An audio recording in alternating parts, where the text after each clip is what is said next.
এভাবে করে খাবার নিয়ে আসলে জীবনেও নষ্ট হবে না। আর অনেকের কাছেই শুনি যে খাবার নাকি নষ্ট হয়ে যায়, খাবার নাকি পচে যায়। আমি অনেকের কাছ থেকেই শুনেছি, বাট এভাবে করে যদি খাবার নিয়ে আসেন কখনোই নষ্ট হবে না। আর দেখেন আমার জন্য কত কত খাবার নিয়ে আসছে। বউর পছন্দ বলে কথা, এর জন্য আমি যা যা পছন্দ করি ও আমার জন্য সব কিছু নিয়ে আসছে।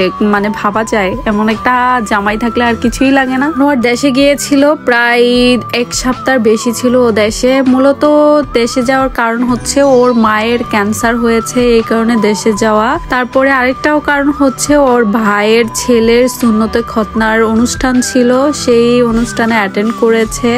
তো যাই হোক, এই কারণ ছিল যে দেশে যাওয়ার। আসলে মা তো যার যার মা, তো মা বলে কথা, কারণ মায়ের যদি কিছু হয় কোনো সন্তানই মনে হয় ঠিক থাকে না। তো ওর মায়ের ক্যান্সার হয়েছে, সবাই দোয়া করবেন এর জন্য, দেখার জন্য গিয়েছে। বাংলাদেশে যাওয়ার কথা ছিল আমার, বাট ও গিয়েছে। ও যাওয়াতে কিন্তু ভালোই হয়েছে যে অনেক কিছু নিয়ে আসতে পেরেছে। ও কিন্তু 40 কেজির বেশি মাল নিয়ে আসছে। এয়ারপোর্টে কিন্তু 4 কেজি মাল বেশি হয়েছিল, ওগুলো টাকা দিয়ে বুকিং দিয়েছে।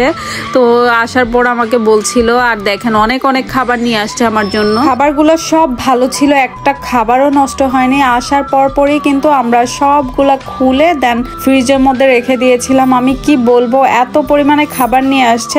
আর তারপরে হচ্ছে ও যাওয়ার আগে কিন্তু 500 পাউন্ডের মতো বাজারেই করে দিয়ে গেছে। কি বলবো, এত পরিমাণে পানি সব কিছু। মানে ও এসে দেখে যে আমার ফ্রিজ কোনো কিছুই খালি হয় নাই।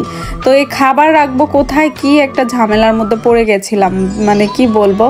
তারপর ডিপ ফ্রিজ, নর্মাল ফ্রিজে রেখেছি। তা আর কি করব, কারণ এত পরিমাণে খাবার নিয়ে আসছে। আমার ফ্রিজের মধ্যে অনেক খাবার ছিল, সেগুলোও নামায় রেখে তারপরে এগুলো ফ্রিজে রাখতে হয়েছিল। দেখেন কত পরিমাণে খাবার নিয়ে আসছে। তার উপরে আবার ও আমাকে অনেক বাজার করে দিয়ে গিয়েছিল। আমরা কিন্তু সবসময় খাবার কিন্তু ফ্রিজে রেখে ফ্রোজেন করে কিন্তু নিয়ে আসি, এতে করে কিন্তু ভালো থাকে খাবারটা। আর ভালো করে কিন্তু দেখতেই পারছেন না, এগুলো কিন্তু পলি ব্যাগ দিয়ে ভালো করে আমরা করে নিয়ে আসছি। তো দেখতেই পারছেন ফ্রিজের কি অবস্থা। অনেক কিন্তু খাবার দাবার খাওয়া শেষ হয়ে গেছে, তারপরেও অনেক খাবার রয়ে গেছে। তো প্রায় 2 মাসের মতো চলে যাবে মনে হয়। ও আমাকে 1 মাসের বাজার করে দিয়ে গিয়েছিল যাওয়ার সময়। তো ও তো অনেক আগেই চলে আসছে। এখন আমি ভিডিওটা আপনাদের সাথে শেয়ার করছি, দেখতেই পাচ্ছেন এগুলো কিন্তু হাঁসের মাংস। আমি কিন্তু এখনো অবধি কিন্তু ওই ফ্রোজেন খাবারই খাচ্ছি, যেগুলো দেশ থেকে নিয়ে আসছে, বাংলাদেশ থেকে। তো এখনো আমার রান্না করা হয়নি ঘরের মধ্যে, কতটা আরাম দেখেন তো। আর দেখেন আমি কিন্তু হাঁসের মাংসটা জাল করে নিয়েছি, বাট আমি বেশি জাল করে ফেলেছি, এর জন্য ভেঙে গেছে হাঁসের গোস্তটা। এখন শুধু রুটি দিয়ে খাওয়ার পালা। দেখতেই পারছেন আমি কিন্তু নিয়ে নিয়েছি, এখন খাবো।